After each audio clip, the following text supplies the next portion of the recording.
I made 70% on the way up and I made 41% on the way down, day trading SPY options. I'm gonna show you exactly how I did it. Alright, so the first thing I did was set my pre-market high and my pre-market low levels. So my pre-market low level was 410.87 and my pre-market high was 413.39. Now I didn't have good targets for this. Usually I like to have wide targets, but to the upside, my target was around this end of day area. And as you see, it would have been a really tight range. So I wasn't too interested in a breakout above pre-market high. And to the downside, I had about 2 tight targets down here. So I wasn't interested in a breakout of pre-market high or pre-market low.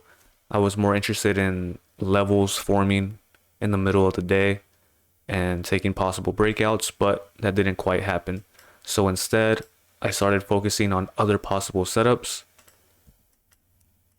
And another setup that I seen was a trendline breakout. I'm gonna make this white. Okay, so this was the trend line that I seen. It started with pre-market high and then with these 2 rejections. So that set my trend line there. And I also extended it to yesterday's high, and you can see that it matches up with it as well. So my entry for this was around this area. This candle right here was my confirmation candle that we're breaking out of this downwards trend line. As far as my target, I had the same target of end of day. Let's make this yellow. Alright, so that was my target. So I took my entry here, held on, and I sold around the profit area of 413.60. So that was the first setup, and that made me about 70%. Now the next setup, so if you remember earlier in the video, I mentioned, pre-market high being 413.39. There's another strategy I like to use. I call it the pre-market high breakdown on SPY. And what that is when SPY breaks above pre-market high and then it comes back down to retest, bounces, and then it comes back down to break below it with some strength and momentum. I like to take an entry usually here, and my target usually would be pre-market low around this area.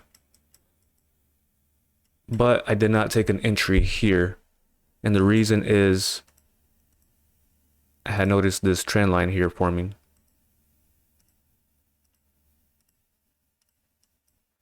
So you see this trend line? I was being cautious of not getting caught in a potential bounce and a reversal here. So I didn't want to enter here and have this as my target and then we reverse from this area. So I wanted to avoid that. So instead I was patient and I waited for it to confirm that it was going to break past this trend line right here. And that's exactly what happened. If we switch to regular candles, you can see that these candles had a lot of momentum to them, a lot of strength. So once we got past this trend line, I took my entry and my target was already set for pre-market low. And I got about 41% out of this. I sold a little bit early on this, but I still made 41% on a pretty quick move here. So both of the trades were trendline breakouts. If you guys are interested in learning more about this strategy, let me know and I'll make videos about them so you guys can learn how to apply them yourselves. All right, that's it for the video. I appreciate you guys watching, and I'll see you guys in the next video.